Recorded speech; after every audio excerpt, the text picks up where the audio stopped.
আসসালামু আলাইকুম আব্দুর রহমান ভাই আমার, কেমন আছো তুমি? ওয়ালাইকুম আসসালাম। আলহামদুলিল্লাহ ভাই, আমার ভালো আছি আমি। আপনি কেমন আছেন? আলহামদুলিল্লাহ। আজকে তোমার সাথে সুন্দর একটা বিষয় নিয়ে আলোচনা করব। একদিন আমাদের নবীর কাছে মানে হজরত মোহাম্মদ সাল্লাল্লাহু আলাইহি ওয়াসাল্লামের কাছে একজন লোক এসে বলল, হে আল্লাহর নবী, আপনি আমাকে ভালো হওয়ার পথটা দেখিয়ে দিন, আমি ভালো হয়ে যেতে চাই। তখন আমাদের নবী বলল, অবশ্যই, তুমি আজকে থেকে মিথ্যা বলা ছেড়ে দাও। এই কথা শোনার পরে ওই ব্যক্তিটা সেখান থেকে চলে গেল। এইখানে একটা গুরুত্বপূর্ণ বিষয় রয়েছে, তুমি যদি একটু লক্ষ্য করো আব্দুর রহমান, তাহলেই দেখতে পাবে।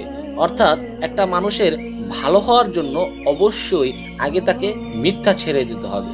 অর্থাৎ মিথ্যা যদি তুমি ছেড়ে দাও, তাহলে তুমি একটা জিনিস তুমি উপলব্ধি করতে পারবে, সেটা হচ্ছে তুমি কখনোই অন্যায় কাজ করতে পারছো না, কখনোই নামাজ পরিহার করতে পারছো না।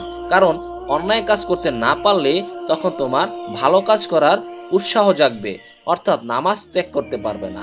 আর নামাজ পড়তে পড়তে একটা সময় তুমি রোজা রাখা শুরু করে দিবে, আর রোজা রাখতে রাখতে একটা সময় তুমি হজ করার উদ্দেশ্য পোষণ করতে থাকবে।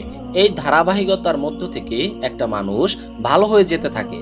আর এর মধ্যে আরো একটি গুরুত্বপূর্ণ বিষয় রয়েছে, সেটা হচ্ছে যখন কোনো মানুষ মিথ্যা ছেড়ে দিচ্ছে, তখন সে আর কোনো অন্যায় কাজ করতে পারছে না।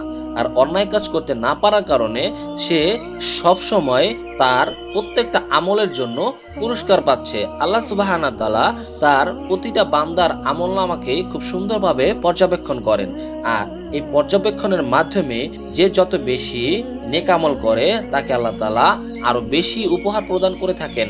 আর এইভাবেই একটা মানুষ কিন্তু ধনী হয়ে ওঠে। তুমি যদি আরো একটা জিনিস দেখো, যখন তুমি মিথ্যা কথা ছেড়ে দিবে, তখন তুমি আল্লাহ সুবহানাহু ওয়া তাআলার কাছে প্রিয় হয়ে যাবে। আর আল্লাহ সুবহানাহু ওয়া তাআলার কাছে যদি কোনো বান্দা একবার প্রিয় হয়ে যেতে পারে, তাহলে অবশ্যই আল্লাহ সুবহানাহু ওয়া তাআলা তাকে ইহকাল ও পরকালে ধনী করে দেবে। এ যাবৎকালে যতগুলো বিশ্ব শাসন করা শাসক এসেছে, তার মধ্যে কোরআন থেকে পাওয়া মোট 4 জনের মধ্যে 2 জনই ছিল মুসলিম। আর এই মুসলিমরাই আল্লাহ তাআলার উপরে বিশ্বাস স্থাপন করেছিল, আর তারা খুব সুন্দরভাবে বিশ্বকে শাসন করে গিয়েছিল।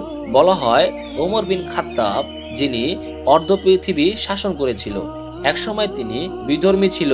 যখন তিনি হেদায়েতের পথে চলে আসলো, মিথ্যা কথা পরিহার করলো এবং আল্লাহ তাআলা কে এক এবং অদ্বিতীয় বলে স্বীকার করে নিল, নবী করিম সাল্লাল্লাহু আলাইহি সাল্লামকে প্রিয় নেতা এবং আল্লাহ তাআলার প্রেরিত রাসূল হিসেবে মেনে নিল, তখনই আল্লাহ সুবহানাহু ওয়া তাআলা তাকে অর্ধ পৃথিবীর শাসনকর্তা বানিয়ে দিল। সুতরাং তোমাকে ধনী হতে হলে এবং সৎ পথে ফিরে আসতে হলে অবশ্যই মিথ্যা কথা ছেড়ে দিতে হবে।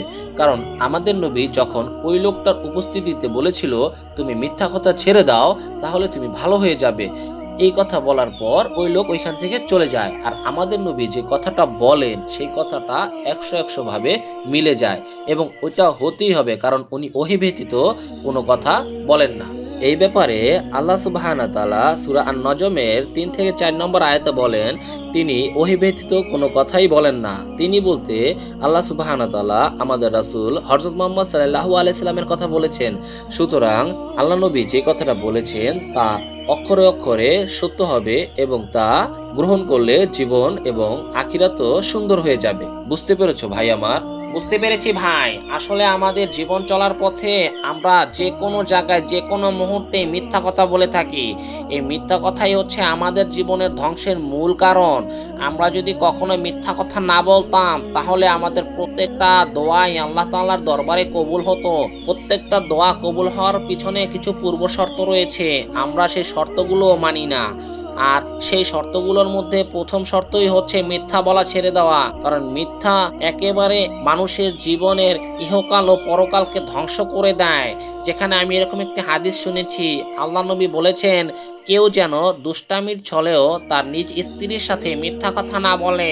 তারপরেও মানুষ উঠতে বসতে মিথ্যা কথা বলে, আর মিথ্যা কথাটাকে এখন একটা ট্রেন্ডে রূপান্তর করেছে।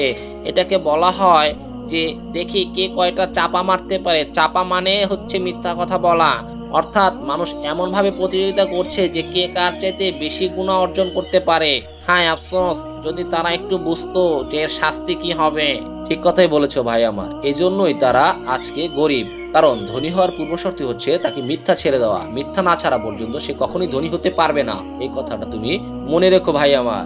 আর তুমি কখনোই মিথ্যা কথা বলবে না, সবসময় সত্য কথা বলবে। যেখানে তোমার মিথ্যা কথা বলা প্রয়োজন হবে মনে করো, সেখানে তুমি কথাটাকে কাটিয়ে নেবে, কিন্তু মিথ্যা কথা বলবে না। বলবে আমি পরে বলছি, আমি পরে জানাচ্ছি, বিভিন্নভাবে অজুহাত দিয়ে তুমি বের হয়ে যাবে, কিন্তু মিথ্যা কথা বলার সুযোগ নেই। ঠিক বলেছেন ভাই, আমি আর কখনো মিথ্যা কথা বলবো না।